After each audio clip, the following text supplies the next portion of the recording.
in which you are the citizen of the United States of America. When I went to Maine, people ask me, what is a federal system you are talking about? I say, guy, you may be kidding. You are in a country whereby your system is a federal system. We should be coming to you and ask you what is good about the federal system. You should be the people who know how best is the federal system. Because the federal system will actually give us the right to access our own resources. Like in Apanal, for example, we have the oil in Apanal, but we are giving 2%, and the 98% are going to the government.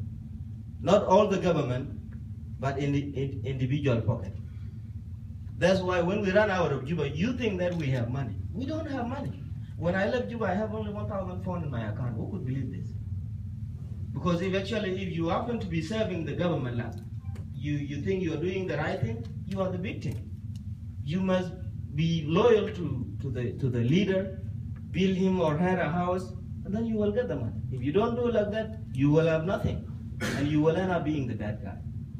Therefore, with this, I have much to say, and a lot more to say, but this is not time for it today. I want to tell the people of SPLM here, the SPLM is the government. We have all the regulation. We have a draft constitution. We have the draft rule and regulation. We have the code of conduct and the manifesto.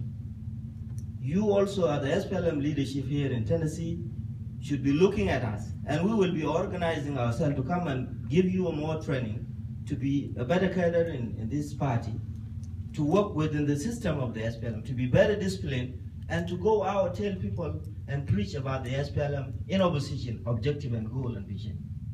We will do it ourselves. And with this, I'm not going to talk more because it's not my day. I will hand the mic to Comrade Martin, who will be coming, and that will be the start of their presentation. And later on, you will be followed by Uncle Changson. So with this, thank you very much, and God bless you, and God bless the people of Tennessee.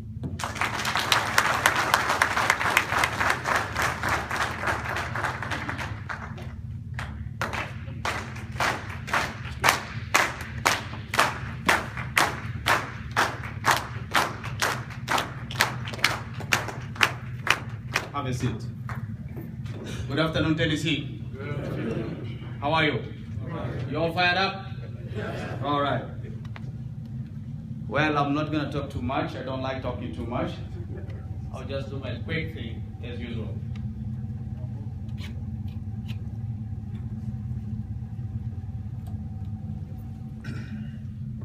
All protocols observed.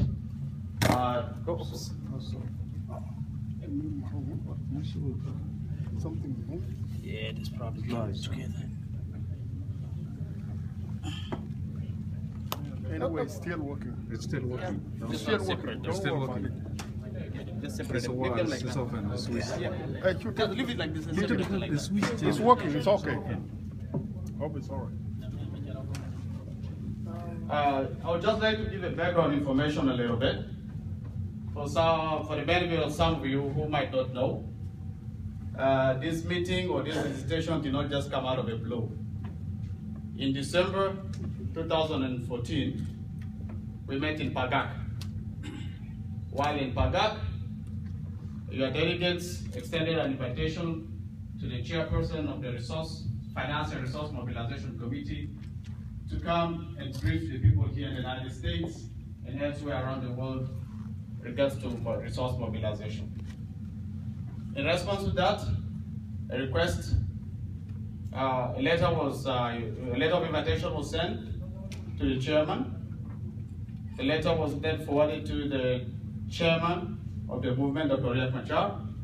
In response, he wrote this letter. And this is where our mandate to come here is driven from. And I'll read it out to you.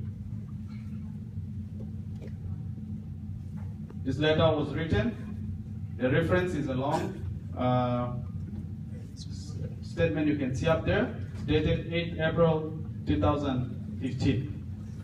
It's addressed to Comrade Gabriel Changson Chang, Chairman of National Committee of Finance and Resource Mobilization.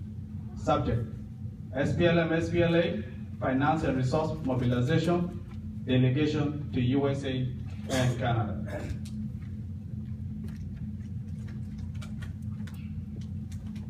This is to inform you that your visit to USA and Canada for fundraising is approved. Your delegation will be composed as follows. 1, Comrade Martin G. Butcher, Comrade Ukoni Paulino, is somewhere in Colorado, and Comrade Silvestro Agara, who is somewhere in San Francisco.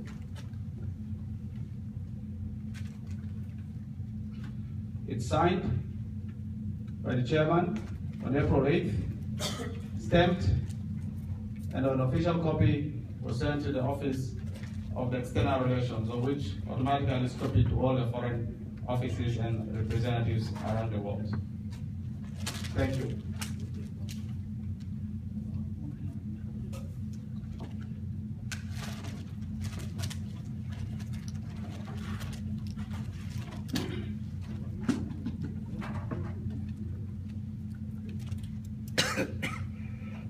Now at least, I think we know how we have come from where we started in Bagak and where we are today.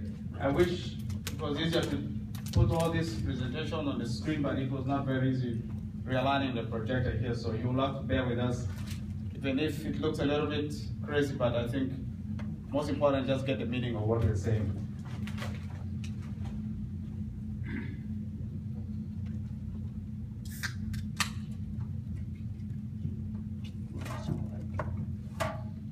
The presentation will take the following format. We'll give you the objectives of the trip. We'll also give you the bio of Honorable Changson. Then the greetings and salutations from the chairman. We shall give you a briefing about the war and the peace talks, on the status where the peace talks is, also maybe where the war is. We shall tell you the challenges that our people are facing on the ground.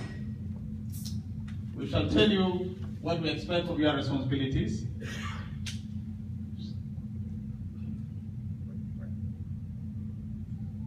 And then we shall also tell you how to send your contributions whenever you can.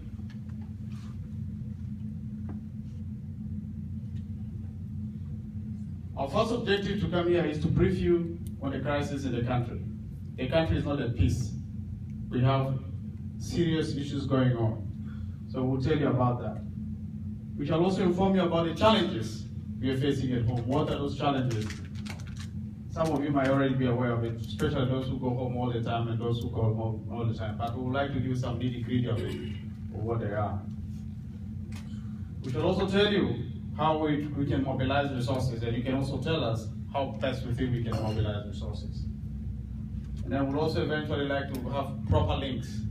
There have been struggles that communication is poor and so forth. There is no direct communication, so we shall be talking about how do we communicate, especially within the context of resource mobilization.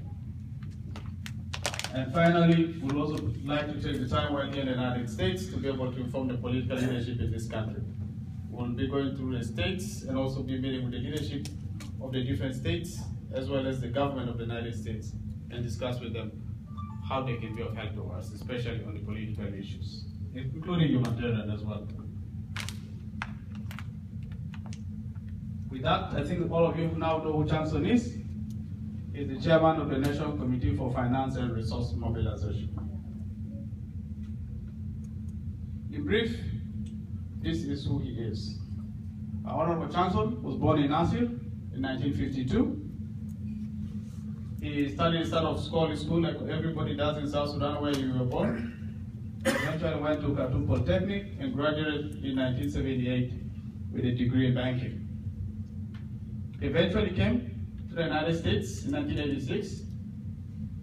Actually came in earlier than 1986 and obtained his master's degree in economics from Duke University. Very prestigious university. For those of you who live here, probably know it very well. Anybody who can go to Duke must be good. Not only good, must be damn good, right? After his graduation, or right after completing school, he worked with the Central Bank of Sudan, commercial bank. He also worked in commercial banks like Khartoum, El Hilal, and Ivory. Combined a total of over 30 years. This is somebody who comes with a lot of experience in banking, something very rare in South Sudan. Then, of course, in his political career, he has served many positions, including ministerial positions from 2003 all the way to 2013. So you can imagine that is a lot of work. Currently, he is the chairperson of the National Committee for Finance and Resource Mobilization. And he also owns his own party, by the way. He's the chair of his party by name, the United Democratic Salvation Front, Mainstream. That party still exists in South Sudan. Of course, the SPLA as a movement is a combination of so many different groups. But I just want to remark one thing. In all our presentation, you may never see any word called in opposition. Because we are not, that's not our name. Our official name is SPLA. In opposition was imposed on us in Addis Ababa by IGAD, and we say so be it. But if any document of ours, you will never see that word. You will see SPLM/SPLA. With that, I would like to introduce Honorable Changson. Honorable Changson, it's all yours. Thank you.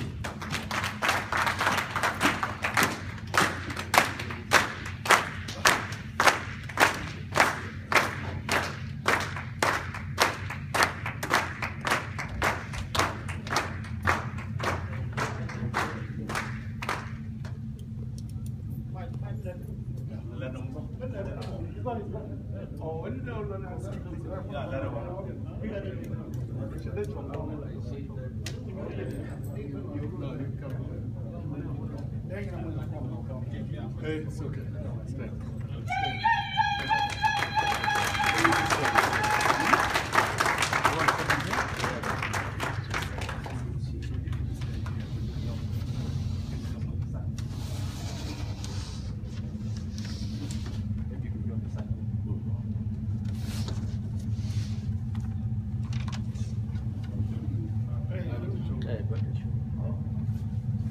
Please be seated.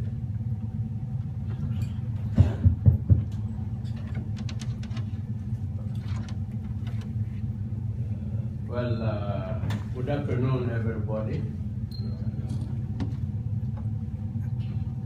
Today is a blessed day for me and Martin because we are in the midst of our community in Tennessee.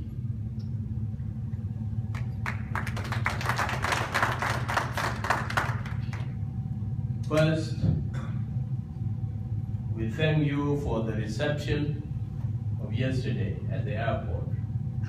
Many of your colleagues were with us at the airport, and that was wonderful. We started feeling at home from that very moment.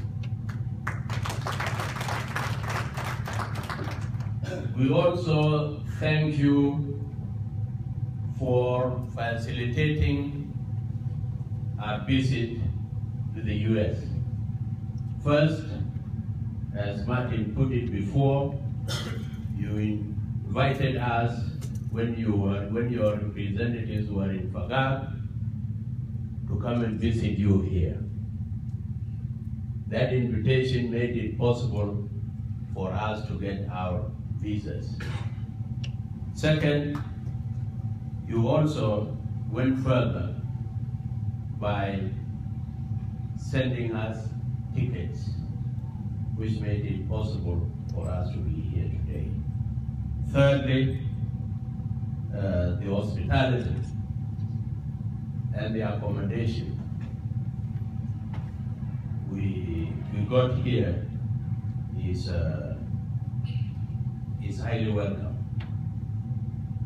So those are some of the remarks I want to put forward before I say some few words on other issues. The fourth one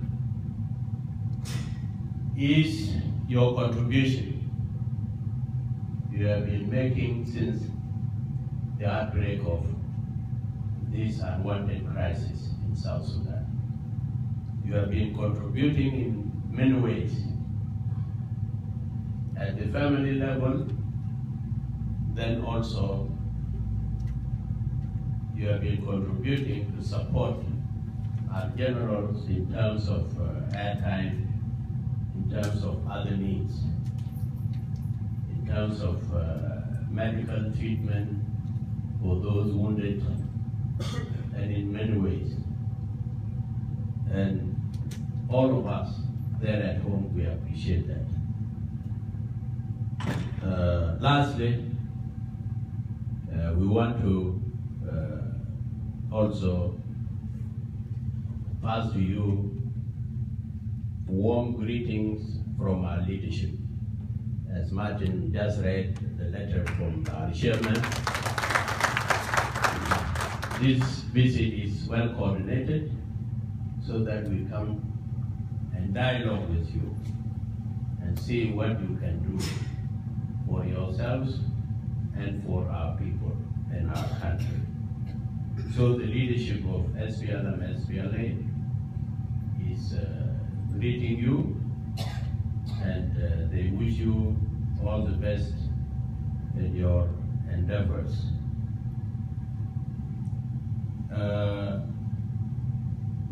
The leadership is preparing for a meeting, another very important meeting in Pagak. It was supposed to have taken place yesterday, but the logistics could not be completed on time, and maybe by the 15th of this month, that meeting may take place. And it is about leadership briefing the generals and some political figures. And it is mainly on the next peace process, which is going to take place anytime this month or next month. So they are also preparing for that mission, and we wish them well when it takes off.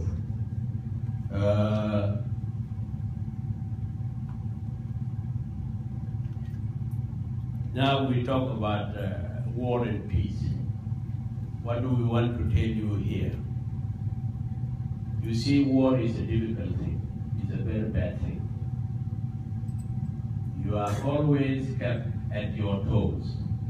You are always on the run. In March last year, we went to Nasser. Our first conference was conducted in Nasser. We went and did that conference for over a week in Nasser. And those who might have gone to Nasser at that time, though Nasser was still under our full control, you could feel that the country is really at war. No day, the very day we arrived at Jigme, we crossed from Burabay. That was the very day we were encountered with a lot of firings, gunshots everywhere.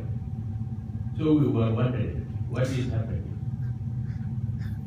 We were told, you will get it here now, and you will get it also when you go to Nasser. Because everybody is traumatized. When we went to Nasser, day and night, they just fired to the air. And those who were there were used to it, but for us, it was a difficult thing. But it reminded us about war when there is no peace. So that devastation of our communities is real in Greater Upper Nile. You go to Jonglei, you go to Unity, you come to Upper Nile, it's very bad. And not only that the people are killed, but also the infrastructures, the schools, the hospitals, built by the government. The government will come with its tanks and mow them down, as if we are fighting with a foreign country. That is the war we are fighting now. But because, as it was said before, this war was imposed on us. It was not we who wanted to fight.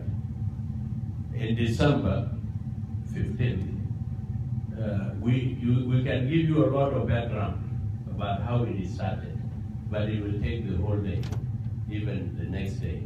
So we don't want to bog you down with it. I just want to remind you about how we escaped, maybe narrowly. And as they say, if your days are not numbered, then you can survive even if things were very difficult. On the 17th of December, starting on the 15th at night, around 10, then Juba was on fire everywhere.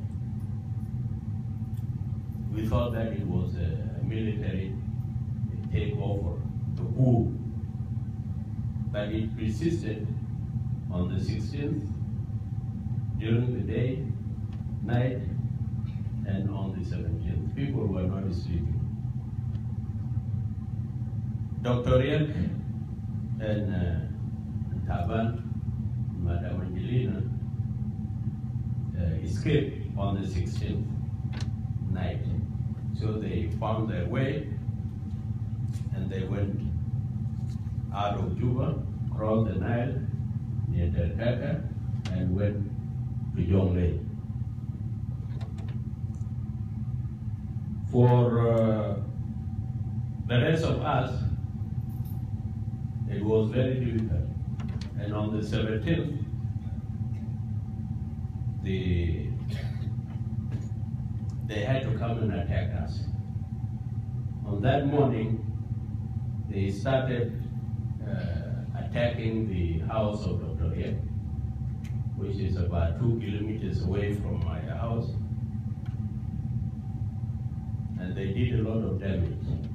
Even part of the building was mowed down by that military department. Then they also came and attacked my place. We were at a fix. What do we do? Do we resist or do we surrender? We were about almost 30 people in the house. We had 2 guns, 2 bodyguards, and a pistol. If we were to attack them, we would have also done serious damage to them, and I'm sure we would have chased them away from the house. But what next? So something came to my mind. I was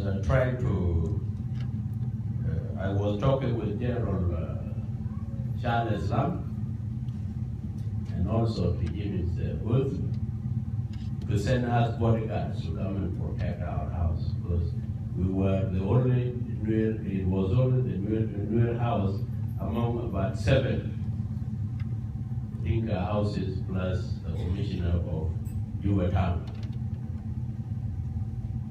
Changson Lew delayed. When I told him that these people are trying to climb our wall, to come in, he said, those are rogues. You shoot them. Then I said, okay. So when they broke into the house, the fence, about 20 armed young men came in.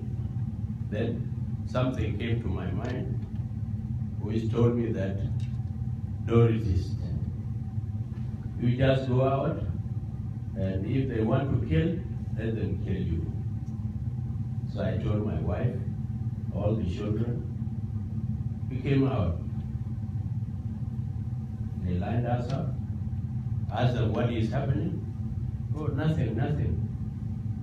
So all of a sudden they told me, well, we will separate you with you and your wife and your boy, my son, an American boy, Yankee, and then 3 from Punjab. We take you. Galna Wadikum and Hoshda. Ma fine. That's the issue. What was the meaning? I said, well, don't separate us. If you want to kill us all here.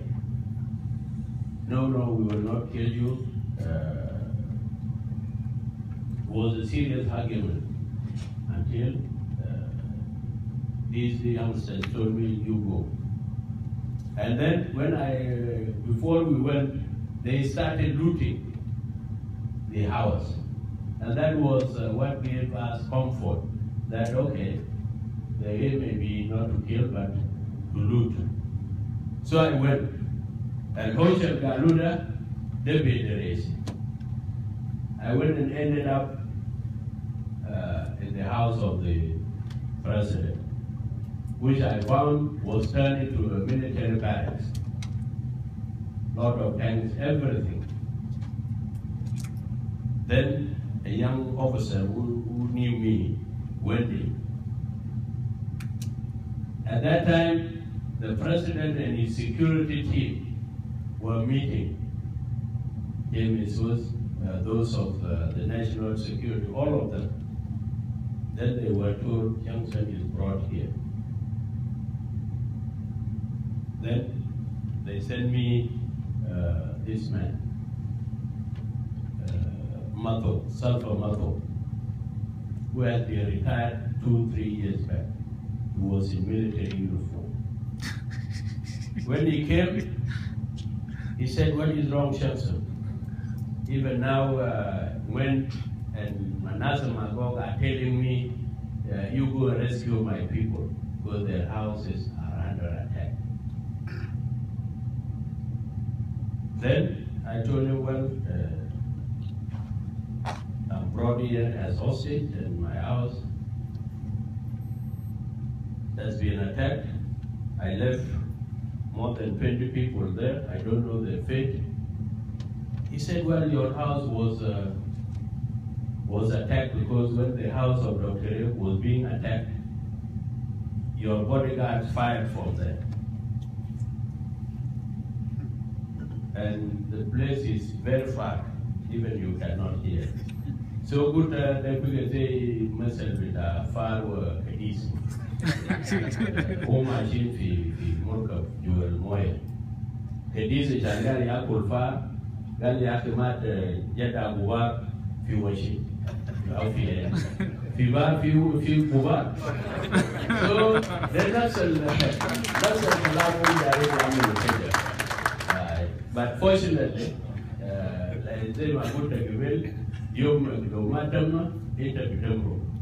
but unfortunately, they killed a boy. Because when I told those boys to come out, all of them came out with the exception of one.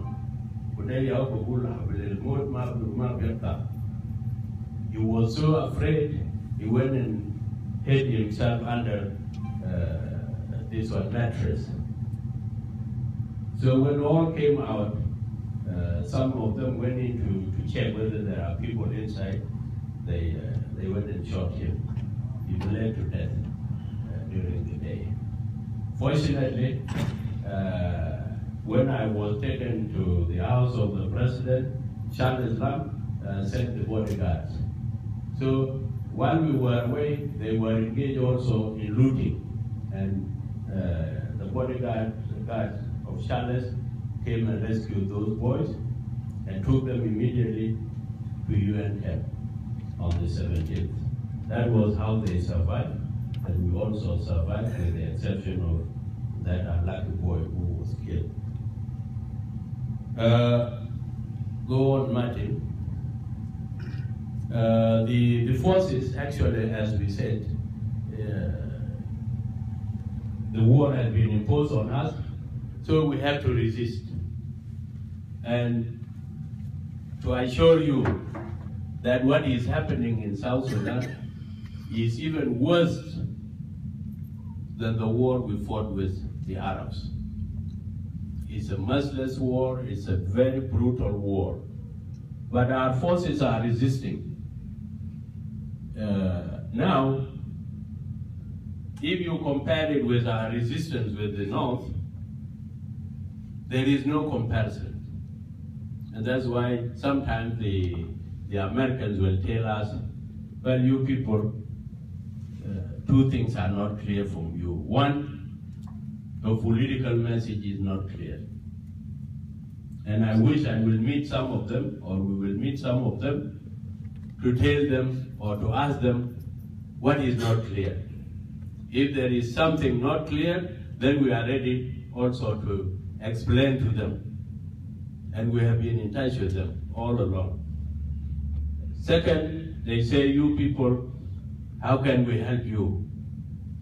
You don't hold to your positions. You capture the place today, tomorrow or next tomorrow, it goes back to the enemy. So how can we help you? But in spite of that, if you compare what our forces are doing with what SPLA forces were doing in the War of Liberation, there's no comparison. They never took any major town, like Malakal, like Bentiu, like Bor, and all these places, until we signed peace agreement in 2005. So, in spite of the fact that you remember this one, I think there are two famous songs, sung one by Changson Lew and one by Law Nuer. That of Changson Lew, they say, I don't know it well, but they say, okay?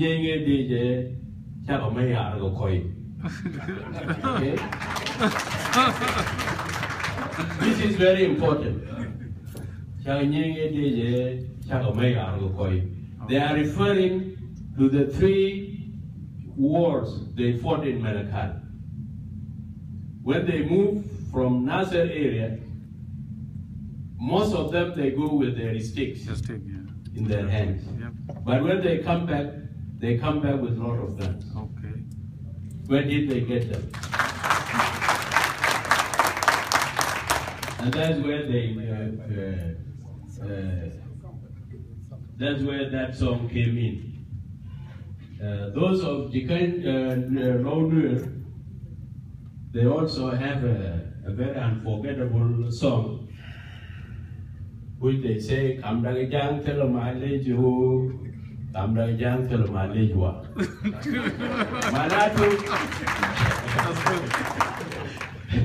Maratu people, they have come to conclusion that this war is a divisive war. And if you cannot forgive, then how are you going to share the country? Yeah. These are the challenges we have to address as South Sudanese, okay? So they are resisting. And the problem is that where do they get the supplies? The ammunition, the guns. These youngsters who are not even soldiers, they are fighting organized soldiers who have guns and who have tanks and aircrafts.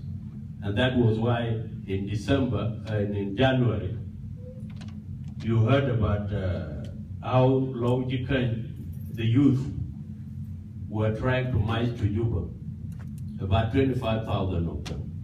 At that time, I was still in the UN camp, because I spent 47 days in UN camp. And actually, they were going to come to Juba. And Juba would have fallen before the end of January. But do you know what happened? It is the IGAD. You move forward. It is the IGAD forces, I mean the IGAD countries, when they intervened in January to make peace. It was a very strange peace. Uganda, through the mandate of the IGAD countries, with the knowledge of the Americans, the Troika, which is America, British, and Norway. When they found out that the White Army was going to come to Juba, they had to take a decision. What is that decision? Either to allow Kir regime to collapse, or they have to intervene. And they chose the latter. Uganda was asked to intervene. And immediately, their forces came in. They were the ones who fought in Jonglei, in Bor. And when they were also defeated by the White Army, they resorted to using the banned weapon, cluster bombs. Okay? And that was what aborted the Juba takeover. So it was planned. And at the same time, Uganda is a member in the peace talks, which is a contradiction. You cannot fight with me and you reconcile me with your friend. It doesn't work. So, but in politics, when you are weak, anything can happen to you. And one day, the Ugandan envoy came to the meeting. I was called with General Taban. We went in to the meeting. When we found that there was a foreign element there, we just marched out. We didn't even discuss with them. We left Samboyo and Suyum, Mohammed Adabi. We told them we cannot attend this meeting. We marched out. Then later on they told this man, you just leave. Again, another contradiction, not only from Uganda, Ethiopia, Kenya, Sudan were selling arms and ammunition to the regime. And they are mediators. Is it not double standard? When we ask them, they say, well, sovereignty. South Sudan is a sovereign nation, an independent nation, so we can do business with it. Sure. And these are the contradictions, why the peace talks are not delivering. So in Greater Upper Nile, security situation is very, very bad. And you go to Ethiopia, you go to Kenya, you go to Sudan, you go to Uganda. Our people are there in thousands as refugees, let alone those who are in UN camps inside the country. And the NGOs are doing very little. And that's why we are also happy that there will be a meeting next week where there will be NGOs. We will also remind them that they are doing very little in South Sudan because the government is not allowing them also to move freely because they want our people to stop so that they abandon the movement. These are the weapons they use to fight us.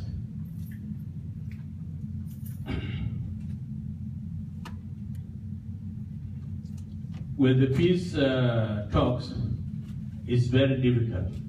You see, the problem is that sometimes you call it, that's why I brought you that contradiction. They are mediating and they are fighting us. So, the second part of it is that they are not also, we feel that they are not competent. If you are not competent and you are biased, then you cannot do anything useful. And that is what is happening with the IGAD mediation. Where we stand now, you will get the details of where does the peace talk stand.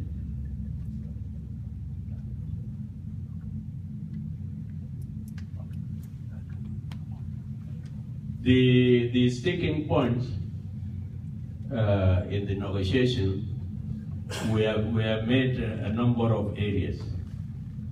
I think this war, it has a very huge background. Where did things go wrong?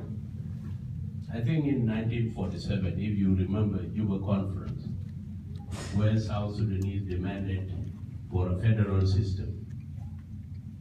You come to after independence, you come to Anyanya 1, you come to Anyanya 2, you come to SPLM, SPLA, and then you come to where we are today. So there are so many issues unresolved since 1947. And the accumulation of those issues busted on December 15th, 2013, we are trying to manage now. So what are those things? Governance. The way we govern ourselves is not proper. You are in this country and you know how people are governed. In South Sudan, it is the leader. In US, it is the people. That's why you see anybody can insult or can criticize President Obama. You cannot do it in South Sudan. If you choose to do that, you will be in jail or you will be dead. The economy. If I tell you that our budget in those years and even now is bigger than the budget of the Republic of Kenya, you will not believe me. That is true, because we have more money than the Kenyans, than the Ugandans. But where does it go? Mismanagement. So our economy is just flat because of mismanagement. Resources are not equitably distributed nor allocated. What do you get out of that? You get non-delivery of socio-economic services. No schools, no medicine, no roads, no water, no electricity. That is how we mismanage our economy. You go to security. In our security, everywhere in South Sudan, there is no security. If you are strong, you take your pistol, you shoot him or her, and you walk away. Killing with impunity. If that is allowed, and our legal system, our human rights are not working, then what good can you expect from such a country? Nothing. So that is where we are. Now we are trying to fix those things. And to fix them, that's why you hear when we talk about federalism. What do we do with federalism? I'm sure you know what system which is applicable in the US. Yes. The federal system, which means there are 3 levels of government: the federal government, the state government, the county government. What do they do? You spread the power among these 3 levels. What powers? Administrative and political power. Finance, fiscal powers. They have their own budgets. They raise their own taxes. They pay for their bills. They do this, they employ their people, this and that. Okay? What is wrong with such a system? Now we call ourselves 10 states. We well know that. We will go right again, we will go right again, by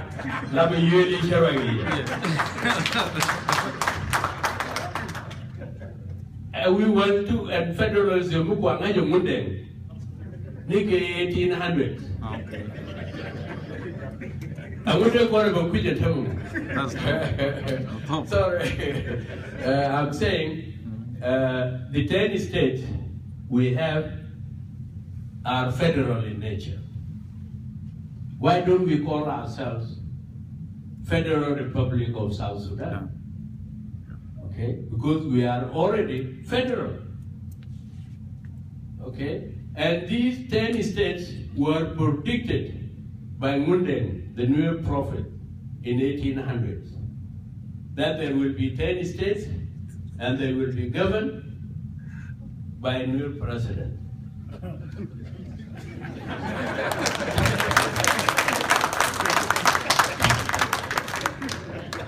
And actually it happened.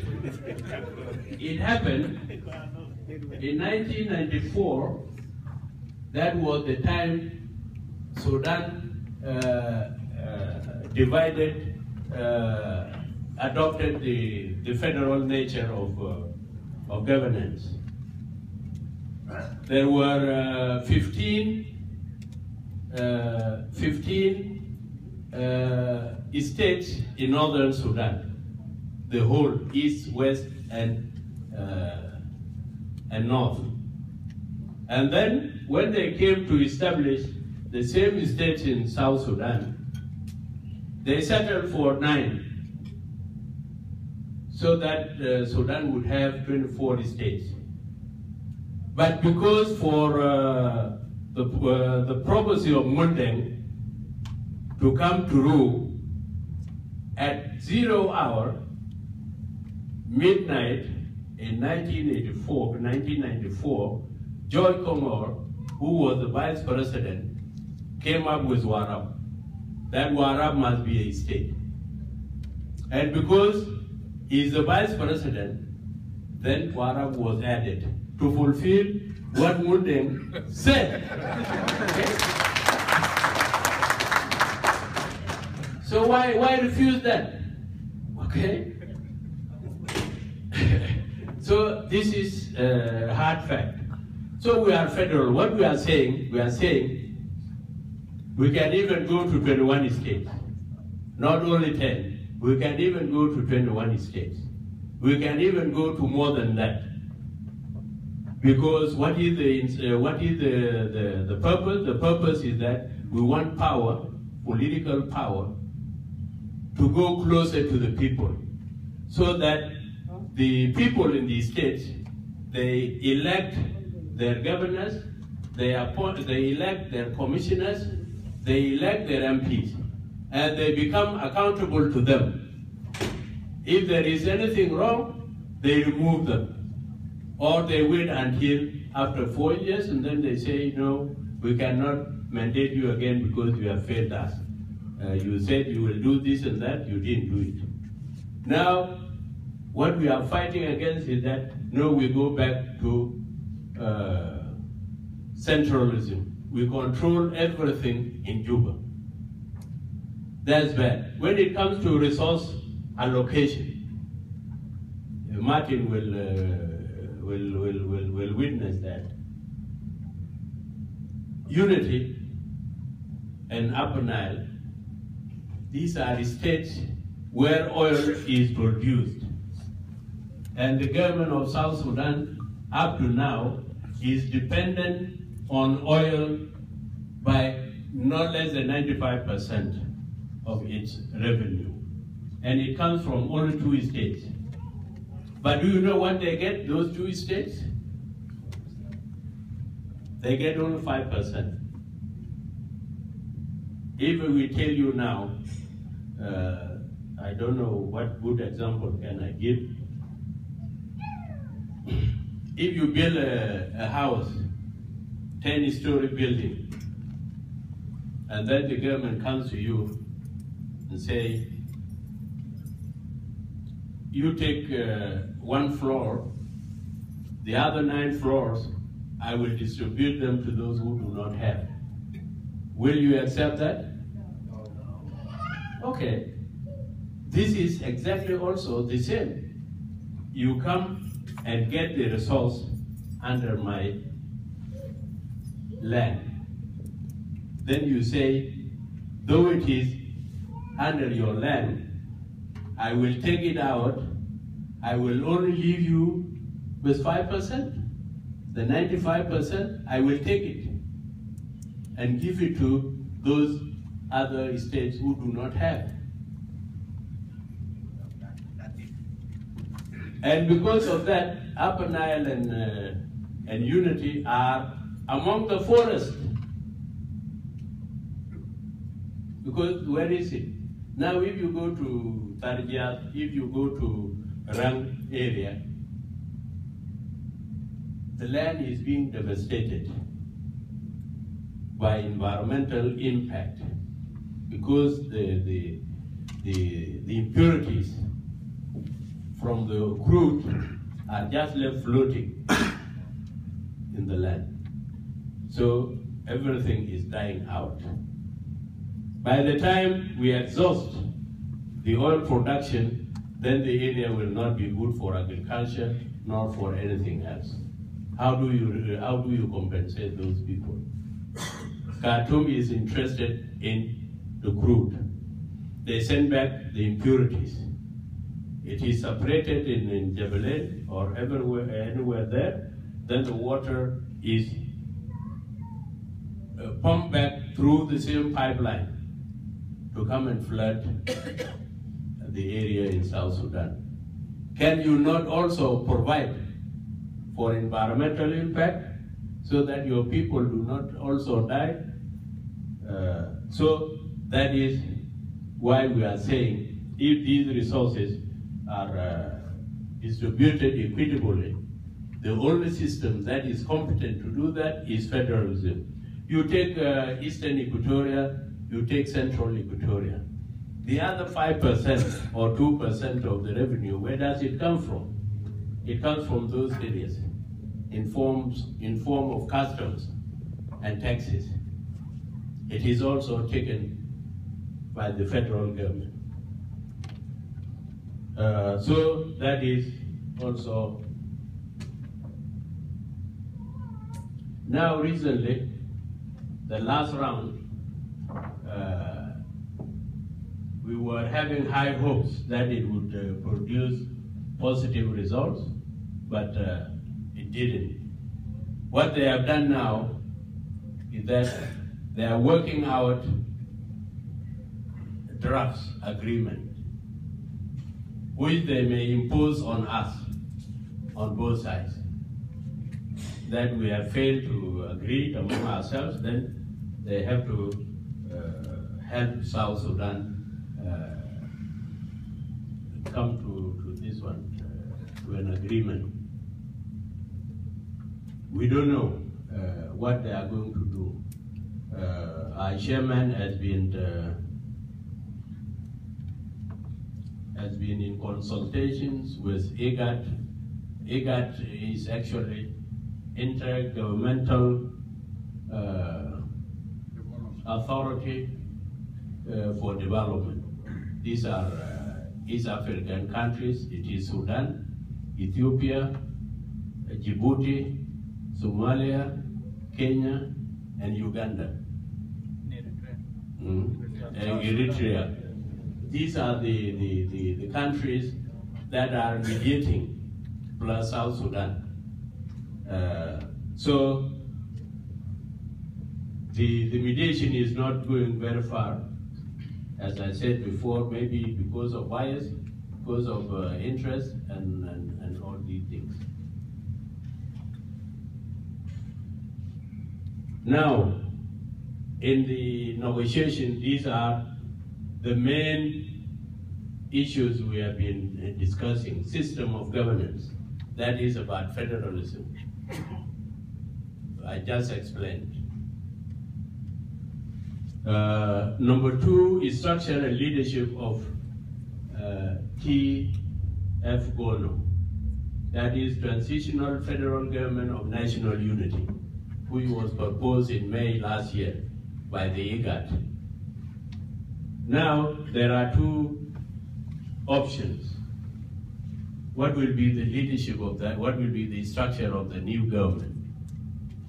They are saying there will be two choices. One option would be president, first vice president, vice president.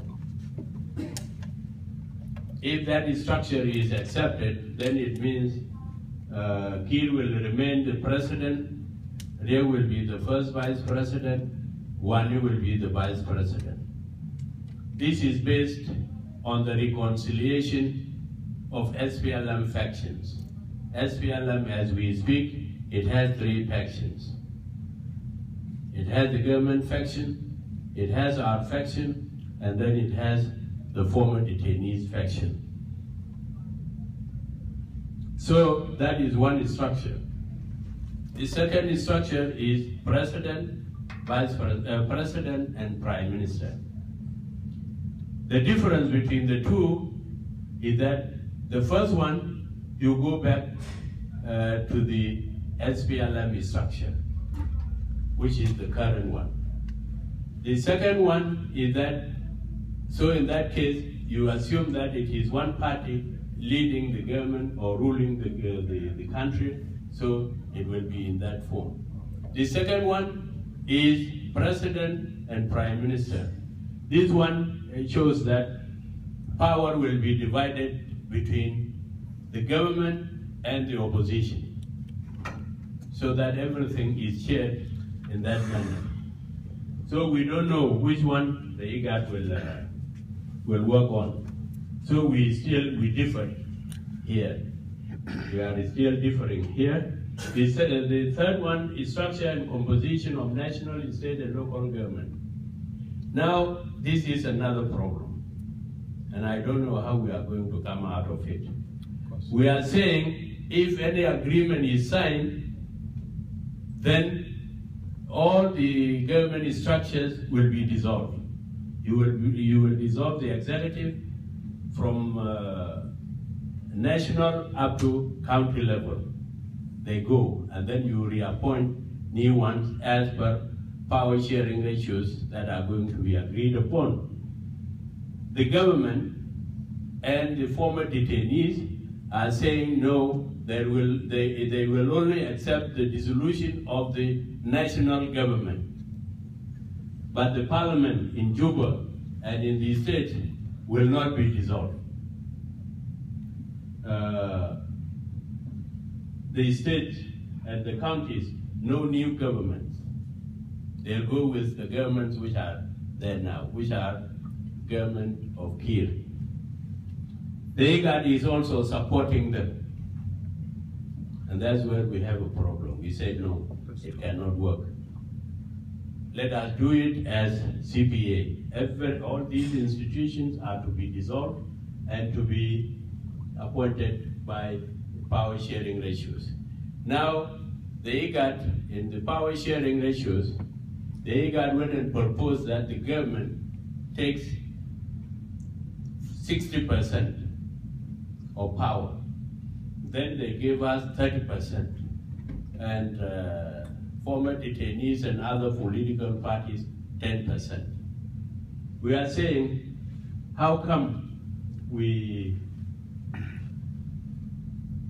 share power in that manner? The reforms we are talking about, how do we carry them out? You know here, if you are in the state parliament here, if you have 60%, any bill you want to pass will pass. Okay? So they are again confirming Kiir to do everything. We said no, we cannot accept such this one. What is the rationale? They tell us, well, you are present in only 3 states of Greater Upper Nile. So we will give you 3 governors of Greater Upper Nile, and that's all. And we don't give you anything in the other 7 states. with the exception of national government, where they give us also 30%. Simply to confirm the status quo that no changes will be done. So that is another problem we are facing. And we have been challenging even the Americans, the US envoy. We told them, well, this is the democracy you want. How come? So we are at loggerheads there. The government, if an agreement is reached, can be formed within 3 months from the date of the agreement. I mean, there will be 30 months, that is 2.5 years for the duration of the transitional government.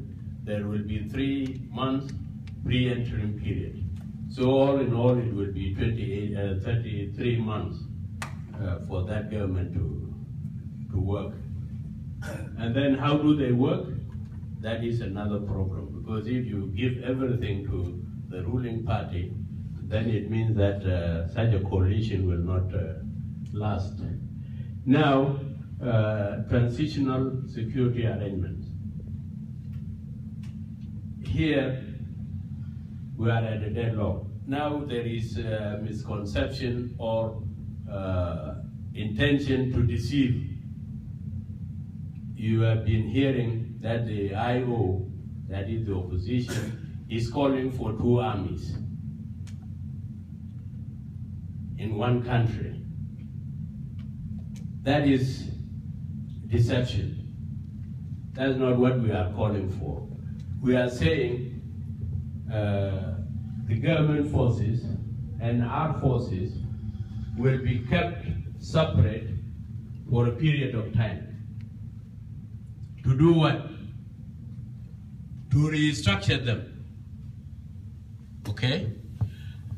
So that period of time, it involves all the security sector institutions, the army, the security, the police, the prison, the wildlife, the fire brigade. We have to restructure them because this war came about because of the formation of these forces. Okay? They are dominated by one ethnic group. Now, how do you make reforms? How do you make correction? This is the correction we want to make. We start with the security sector institutions. And when we talk of federalism, it means that if we go federal, then those who are going to manage these sectors must come from these states. And the states must be equitably represented so that we as South Sudanese see ourselves in these institutions. Now we don't see ourselves. Okay? So we are not calling for 2 armies, but we are calling for a period. Out of 33 months, we are calling for a period not less than 20 months before they are united again. So that you build confidence, you train them, you do a lot of things so that they become one body. And we do it on this basis. Move. That, yeah, all move.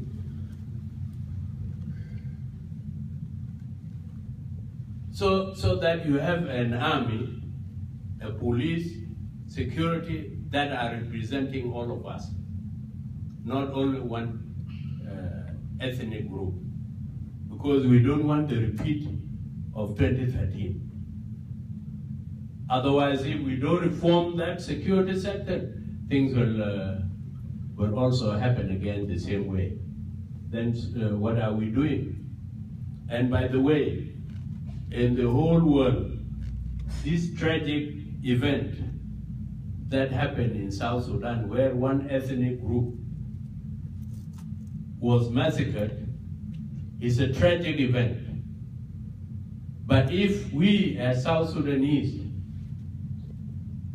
are objective and are committed to keeping our unity, then let us turn it to be an opportunity. Opportunity to do what? Opportunity to correct all those mistakes that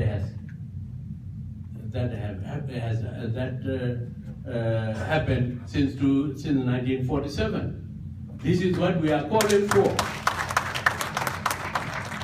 This is what we are calling for. And we say, Kiir and his team, they know very well that even if we write him in the new constitution as commander-in-chief, he can never go to our areas to command our forces. That is a hard fact. So let us go by practical way of doing things. We are saying for peace to prevail also, all the forces that are in Juba, all these forces we mentioned here, should be removed, should be taken away. And the security of Juba and other major towns should be handed over to the UN and IGAD forces. Until such time, we restructure those forces so that we live in peace. They are talking of giving Kiir 300 forces as his bodyguards and Riek 300 forces.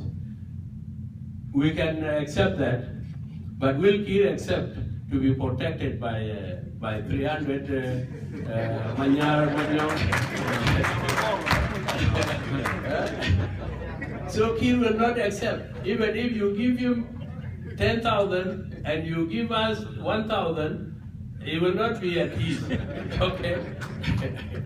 But we are not for our protection, we are for resolving the problems haunting South Sudan.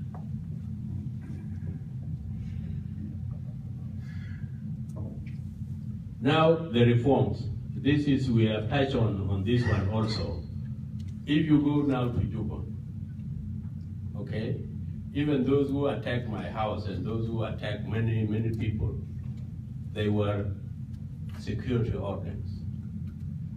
And I'm sure here in the US, you don't see security personnel moving with artillery, having tanks, okay? No, they are invisible, they are like us. Because they are protecting the nation by getting the right information, but not becoming part of the problem. This is what is happening there. So we want to weed that out. Say if we have 20 security personnel, okay, 20,000 security personnel. We say 2,000 come from each state. Now all of us will be represented as 10 states. The same thing with police. Why don't you want equality? And you put it in your constitution, equality, human rights, this and that. No. We must be real. We must be realistic. So this is what we are trying to do in security sector. They must be reformed. They must be reorganized, restructured, so that we have real security organs. The same thing with other forces. The devolution of security organs. Yeah, that's why this devolution, we are saying, at the 3 levels, you will have security at the national level. They will be under the national government. You call it federal government. They will be under that one. Then similarly, like you have in Tennessee, there is Chief Justice for Tennessee, I'm sure. Okay? Now they are resisting it.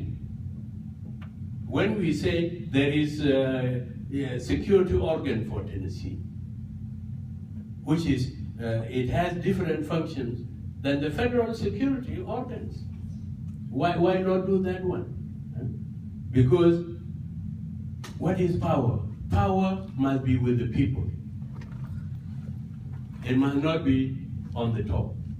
That's why they are resisting it. So we have to devolve these powers to the state level. And the state will do the same also to the county level. The same thing like judiciary. Now, many of you are asking, many of us are asking, what is the people who were killed between December 15th and up to the end of the week thereafter? Where do we consider them in the peace agreement we are talking about? Justice must be done. Somebody has innocently, has killed people without a reason. In America, yes, they will not shoot you on the spot, but they will take you along the legal processes. There in South Sudan, that's why we are saying the era of impunity must stop. That you cannot take the life of innocent people and then you also remain to rule. And this is why sometimes we used to challenge the US envoy, your envoy in South Sudan and Sudan, because they are telling us that Kiir must be the president in the transition. How? President killed his own people from door to door, day and night, and then you want to reward him with another term so that he kills more? This is ironic. It doesn't work that way. They are saying no, Kiir must be there. And if we say no, they say the IO is warmonger. That is shakelbus. Madar salam. Zul katel nas. Amis. Walele te gul inta. Nazal katel te da. Inta. Testamir. The wind. Where is justice? That's why we are talking about transitional justice. We want it to be, we want accountability.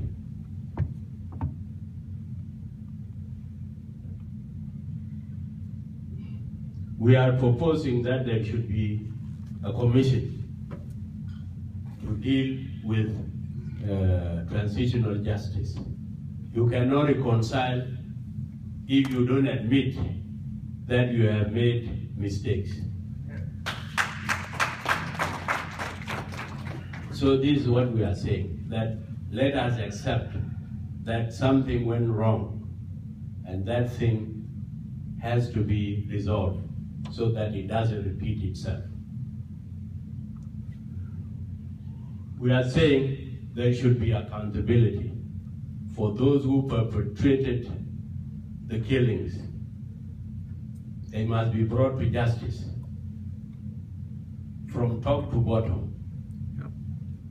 They are telling us no, it doesn't work. Kiir must be there. They went and put a clause to appease us that anyone who is found to have committed crimes against humanity, whether he is in government or outside the government, must not take part in the coming government. But then you are telling us the president, who is the number one to be there. So that is a contradiction. Now, it comes to this sticky issue, the the report of the Commissioner of Inquiry formed by AU. I'm sure you read that leak that came out. And from that leak, Kiir is not eligible to run the government. They are resisting it. We are calling for the release of the whole report so that we know exactly what happened and who did what. And if there is any accountability, then accountability is done.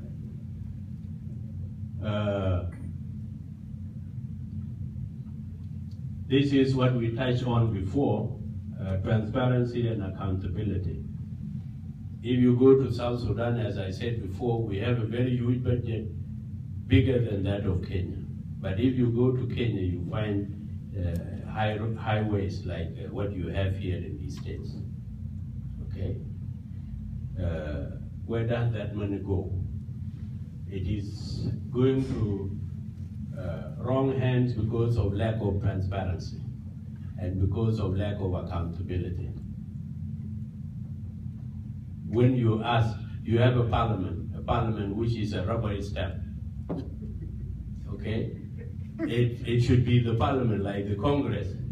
Now Obama is on his toes. He cannot do anything without the Congress knowing it. In South Sudan, it is you with the president. It is you with the governor. Where are we going? Okay? We are going nowhere. Wealth, like the resources I told you before, financial management is almost zero. Now what we agreed upon is number 4, is special funds for reconstruction of war-affected states and areas. In that agreement, there will be special funds which will be contributed to by the government and by the international community to rebuild Greater Upper Nile. Again, if it is key on the top, well, it can be written in the agreement, but when it comes to implementation, maybe zero. Okay? So if he is resisting them now, then he will still also have the power to override them in the agreement. We also disagree on the issue of compensation and reparation. What do you do to those who were killed, their loved ones, their relatives, their orphans, their widows? What do you do with them, to them? The government is also resisting this thing. We also disagree on I think, Martin, you had disclosure and repayment methods. You add a repayment method, because here the government will be very pleased if it is about disclosure. Yes. Reforms in economy and financial institutions. We are talking about banks here. We are talking about Auditor General. We are talking about other parastatal bodies. They are not functioning. If you go to South Sudan now, the economy is controlled by foreign banks from Kenya, Ethiopia, and yeah, that is where our economy is being mismanaged. We want reforms in these areas. Now, these are the challenges we are facing, and we want you to also to come to our rescue. NGOs are supposed to provide services to the displaced and displaced persons and even refugees. Very little is being done. So that's why our people are really suffering. Security, people are not moving because you move at your risk. The government is obstructing delivery of humanitarian services to areas under our control so that they attract people to come to their side. That is the weapon they are also using. Communication and information systems such as radio services, this and that, are not there. And nobody knows about what is happening because they are in darkness. Move. Now, this is part of our mission. That's why we gave you those challenges, which we want to address together. You know that why should we mobilize resources? This is the question we are asking ourselves and also sharing it with you. Why do we need to raise resources? We have these 4 items. 1, emergency relief services. The conference or the meeting that is going to be carried out in Texas, in Omaha, will address part of this. Okay? If we can attract NGOs to make humanitarian intervention in our areas, then that will be of real help. That one, it involves health, education, water and sanitation services. In Greater Upper Nile, there are no schools. Children are not learning. And those who have fled to the neighboring countries, they are also finding difficult. There are no schools there. Because as a refugee, it takes a very long time to put those services in place. So in effect, 1.5 years has already gone. Those children are not going to school, they are not getting health services, anything. Their health, their lives are at risk. You talk of information system we talked about before. If you cannot inform the population about what is happening around themselves, then they will not know what is happening, and you just knock at their door, you shoot them, they cannot run away because they don't have any information that the enemy or danger is coming to them or not. Mobile clinics. This one is not about, as I said before, if you go to all the areas that were retaken by the government, they mow down the hospitals, they mow down the schools. So they are on the run.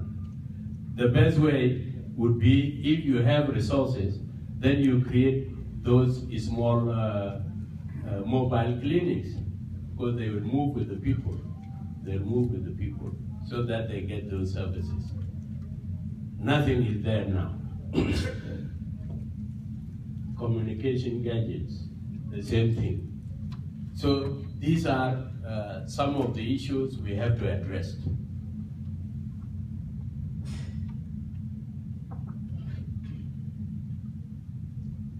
Now, as I said before, agricultural development projects.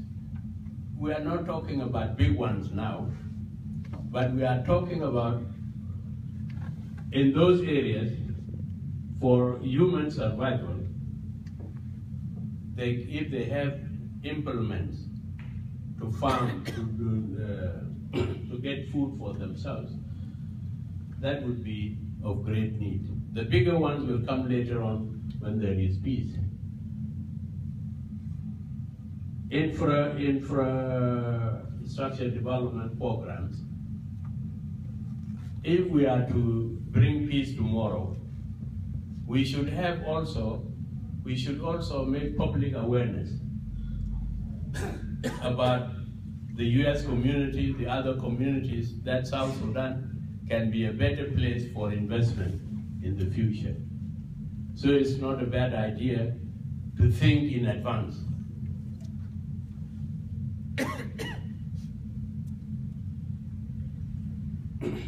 Now, this is the core of our mission.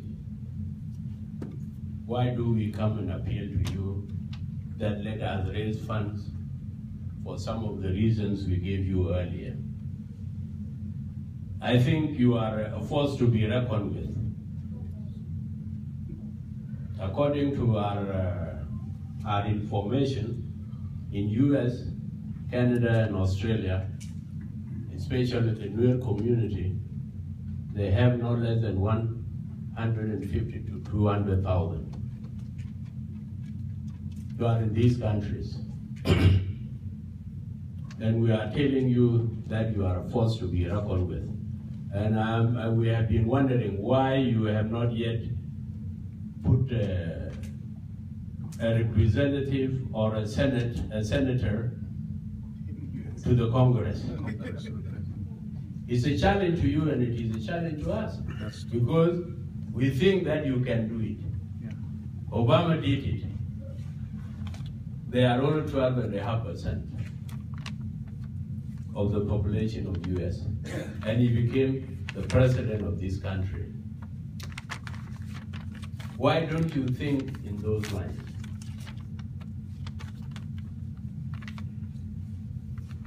That is a challenge, because if you are talking about your people being killed, suffering from disease and hunger,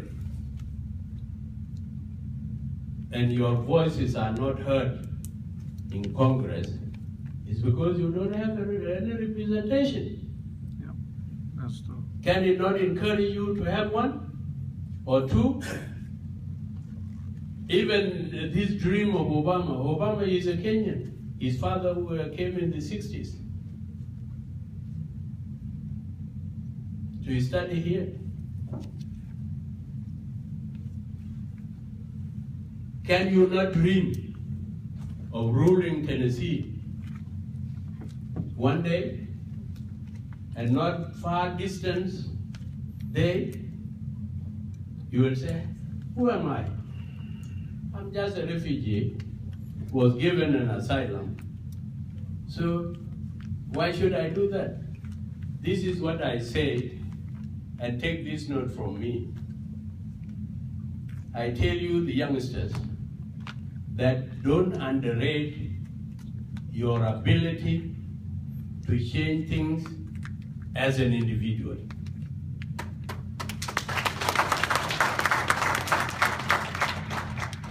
Why?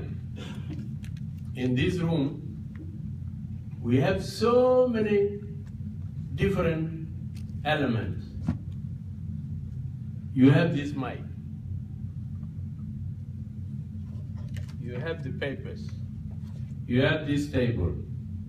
You have this projector. You have the water cans.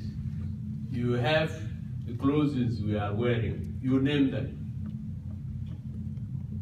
All these things were discovered mainly by individuals, not by a group like us.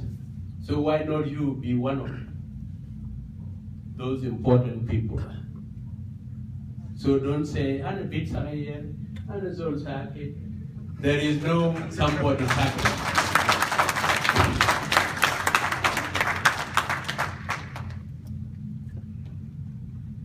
Zone circuit, you are just underrating your ability to do good things. Yeah, that's true. That's why I brought you the example of Obama. It's a lively example. Yeah. Not only for the first time, he won for the first time, he completed his 4 years, and he went for re-election, and he was re-elected. بالصدفة لو كان الدور الأول لو كان بالصدفة ليه تديه تاني؟ But they hard work. So our challenge is that we want to see that within 5 to 10 years, you must have physical presence here in this town. And you must have it also in the Congress.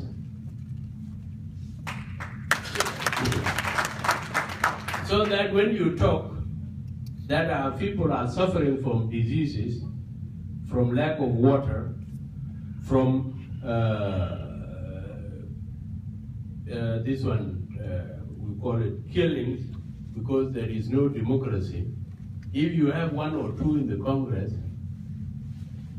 that voice will be heard. It will be heard better than those who come from afar. So that is one of the challenges. So we are saying, you as a community, you are powerful. But sometimes we as Africans, we underrate what we can do.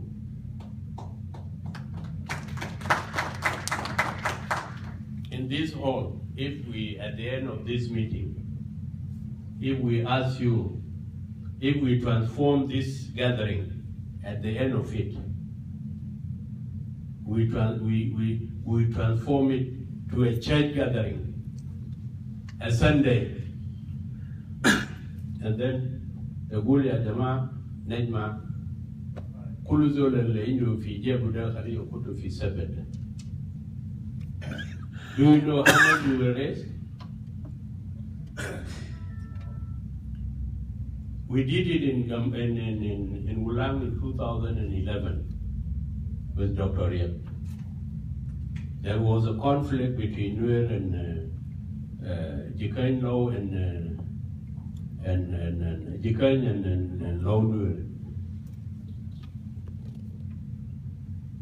What we did, we said, okay, let us put something that this conference will be remembered for in Wulang. Then we said, at that time I was the Minister of Information. Gulo ana itbarata be $20,000 من الوزارة. وانت دكتوريك ال20 ده اضربه في 7. That will be your contribution. So عمل شنو بقى 140. معنا جيمي زود وكل جماعة. At the end of that meeting, we raised over $311,000 US. عشان يعملوا شنو؟ عشان يعملوا مركز صحي في هولندا. And that was a very huge amount. كان بيعمل حاجة جميل جدا. So, power of collective power is very great. We underrate it.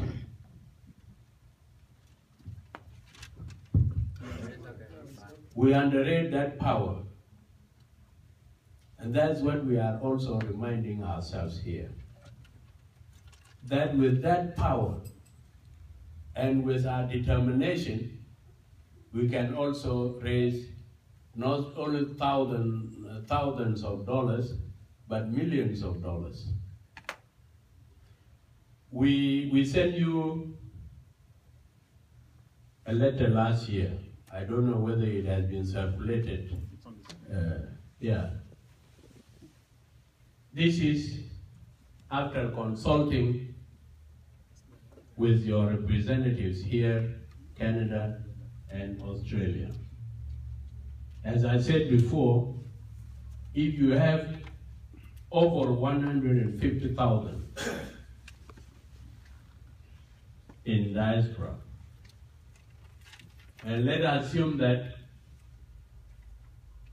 in a day you pay 1.67 cents, which amounts to $50. If we pay $50 a day, a month, $50 a month, and then 30,000 volunteer to pay that amount. How much is it? It's 1.5 million.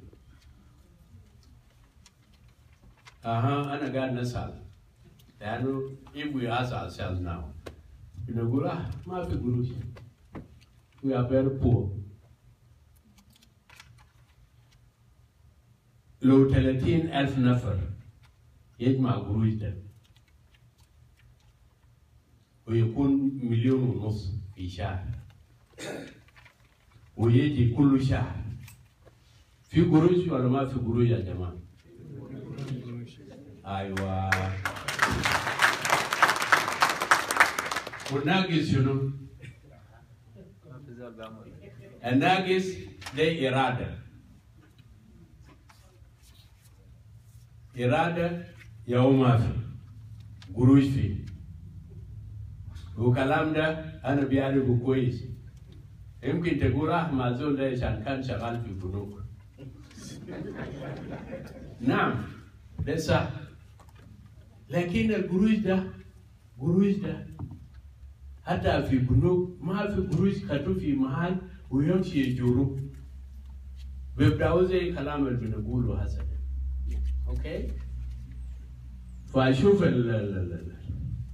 المليون ونص ده و18 مليون في سنة. الكلام اللي قلنا قبل ده لو في 1.5 مليون القروش ده for your information it is not you alone. It is all of us. الناس اللي ما في front line ده الناس اللي ما في front line ده أنا وماتن وإنتم والناس تانيين ده نحن في 30 ده بيشمل دكتوريا مشار بيشمل تابان بيشمل لادوغور. If all of us we pay $50 per month then حاجة بمشي. الناس بيقولوا ما في قروش كيف؟ تلفونات بتاعنا ده لو انت قلت خلينا نشارك مع حالي في جنوب تلفونات اللي انا بضربه ده لكينيا لإثيوبيا لأستراليا لوين. If I use 50%, if I use how much? If I use $20 per month, Kalina Gassam, I reduce the number of calls. Quiz? You will save money for this purpose. And chai and bitation of Buddha. You reduce the sugar. The galal lo kan biya put site kababi fi yo. Gassam fi nus. Amul talata. Quiz? أنت بيعمل شنو هناك؟ المواصلات قروش اللي تبقوا في عربية بتاعك جاز عشان تمشي تزور الحال وتزور محلات كويس وشنو لو قسمت كمان you reduce يعني بقيت عندك مشكلة ده حل. Will you make also savings? And many more things. Sijad. Now the ratio of Sijad. Okay? You reduce it. And many more things. القروش ده بكرة بكون فيه. كويس القروش ده لو فيه. مش قبل كلامنا عن الناس العيانين عيانين ده ما نازل بيجرحوا في فرونت لاين بس عندنا عيانين المشرودين لأنه they are not in their homes they are moving في غابة